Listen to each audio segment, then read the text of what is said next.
இப்ப ஏன் வந்து இப்ப கார் வந்து கொரியன் முதலாளி இங்க கொண்டாயிரம் ஒரு நிறுவனம் வச்சிருக்காரு. அவர் ஏன் வந்து அவர் நாட்டு இளைஞனுக்கு வேலை வாய்ப்பு கொடுத்துட்டாரா?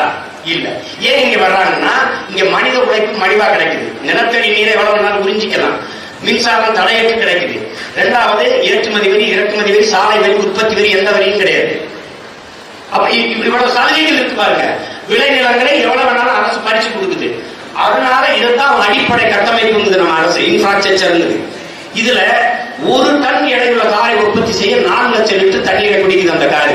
4 லட்சம் லிட்டர் தண்ணீர் என்பது 10,000 மனிதர்களுக்கான நீர் தேவை. அப்ப எவ்வளவு வளங்கள் சுரண்டப்படுதுன்னு பாருங்க.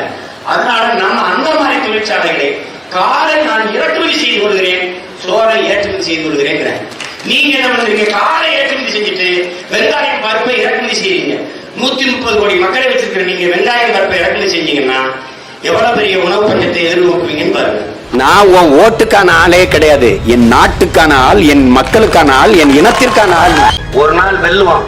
உயர்ந்து பார்க்கிற உயரத்துக்கு நாங்க போவோம். இந்த மண்ணை பூமி பந்தின் தலை சிறந்த நாடாக மாற்றி படைப்போம்.